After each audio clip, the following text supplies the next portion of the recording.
National conference के नेता उमर अब्दुल्ला ने तलाक के मामले में सुप्रीम अदालत का दरवाजा खटखटाया है। अब्दुल्ला की अर्जी पर अदालत ने उनकी पत्नी पायल अब्दुल्ला को नोटिस जारी कर जवाब मांगा। अब्दुल्ला ने अदालत से कहा कि हमारी शादी टूट चुकी है और अब रिश्ते सुधर नहीं सकते, इसीलिए तलाक चाहिए। इस पर न्यायमूर्ति सुधांशु धूलिया और न्यायमूर्ति एहसानुद्दीन अमानुल्लाह की पीठ ने पायल अब्दुल्ला को नोटिस जारी किया और 6 सप्ताह के भीतर उनसे जवाब मांगा। इसके साथ ही कोर्ट ने अगली सुनवाई के लिए 30 अगस्त की तारीख तय की है। उमर अब्दुल्ला का पक्ष रखते हुए वरिष्ठ अधिवक्ता कपिल सिब्बल ने कहा, दोनों की शादी खत्म हो चुकी है। दोनों बीते 15 सालों से अलग रह रहे हैं। उनके बीच अब पति पत्नी जैसा कोई रिश्ता नहीं है। उन्होंने पीठ से मांग की कि वे संविधान के आर्टिकल 142 में वर्णित अधिकार के तहत पर इस मामले में फैसला सुनाएं। उन्होंने संविधान के अनुच्छेद 142 के तहत शीर्ष अदालत से हस्तक्षेप करने का अनुरोध किया, जिसका इस्तेमाल पहले भी विवाह को समाप्त करने के लिए किया जाता रहा है। बता दें कि शादियों को लेकर इस नियम का हवाला सुप्रीम कोर्ट ने दिया था। इसके आधार पर किसी भी तलाक के मामले को वाजिब समझते हुए कोर्ट खुद शादी को भंग करने का आदेश दे सकता है। कपिल सिब्बल की दलील पर जस्टिस धूलिया और जस्टिस अमानुल्लाह ने पायल को नोटिस जारी किया है।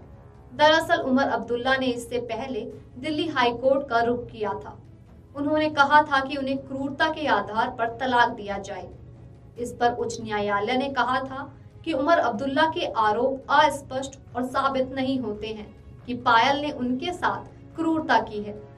हाईकोर्ट से झटका लगने के बाद उमर अब्दुल्ला ने शीर्ष अदालत का रुख किया और फैसले को चुनौती दी। उमर और पायल की शादी सितंबर 1994 में हुई थी, लेकिन वे काफी समय से अलग रह रहे हैं। खबरों के मुताबिक आपसी विवाद के कारण वे वर्ष 2009 से अलग रह रहे हैं। उनके 2 बेटे हैं। उमर की तलाक याचिका को 30 अगस्त 2016 को एक पारिवारिक अदालत ने खारिज कर दिया था। पारिवारिक अदालत ने माना कि वह शादी के टूटने को साबित करने में असफल रहे। अदालत ने कहा कि उमर क्रूरता या त्याग के अपने दावों की पुष्टि नहीं कर सके और किसी ऐसे विशिष्ट परिस्थिति की व्याख्या करने में असमर्थ रहे, जिसके कारण पायल के साथ संबंध बनाए रखना उनके लिए असंभव हो गया था। इसके बाद उमर अब्दुल्ला हाई कोर्ट चले गए थे और अब उनकी तलाक की अर्जी सुप्रीम कोर्ट पहुंच गई है।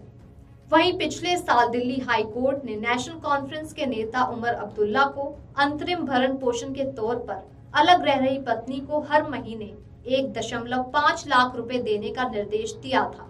अदालत ने उन्हें अपने दोनों बेटों की शिक्षा के लिए हर महीने 60-60 हजार रुपए का भुगतान करने का भी निर्देश दिया था।